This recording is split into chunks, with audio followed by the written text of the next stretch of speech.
I'm 23 years old and I have a 1.5-year-old daughter. I met my fiancé when I was 19. Before moving into his house, I was working with an international model who designs Swarovski jewelry. I worked with her as a nanny, but I also helped sometimes with the jewelry designing. I met my fiancé before I started working with her. Later, he told me that I should quit my job because, according to him, with his status, he didn't expect his girlfriend to work as a nanny in someone else's house. He said he had a bigger house and could take care of me even if I wasn't working. Eventually, I quit my job and moved into his house. That was the beginning of my nightmare. About a month after moving in, I found out I was pregnant. Because of my age, I wanted to terminate the pregnancy, but he encouraged me and said we could do it together. So I decided to keep the baby. He initially told me he only had adopted children. Later, before I even got pregnant, he admitted that he also has two biological children from a previous relationship, in addition to the adopted ones. Because I loved him, I ignored it.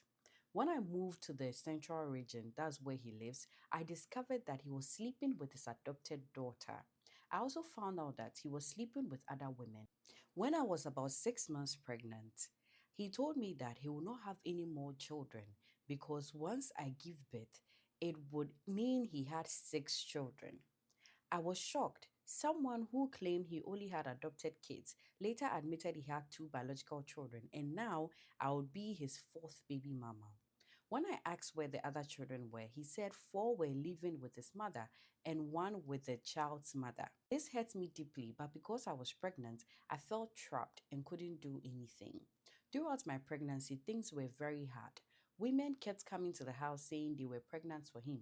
I told myself that once I give birth, I would leave. After I gave birth, things became worse. He secretly brought a woman from Accra to stay in another house. He stopped eating and sleeping at home. Childbirth was very difficult for me. I nearly lost my life. Even after delivery, he didn't buy me a white cloth or white slippers for postnatal appointments. I wasn't even angry anymore because my plan was already to leave. He had promised to help me join the security service, so I endured everything from the beginning of the pregnancy until after delivery. He had money to spend on other women but never spent on me. Eventually, I went for 6 months training for the security service. I left my 5-month-old baby with my mother. When I returned, I found out he has been sleeping with his cousin in our room. When my mother confronted him,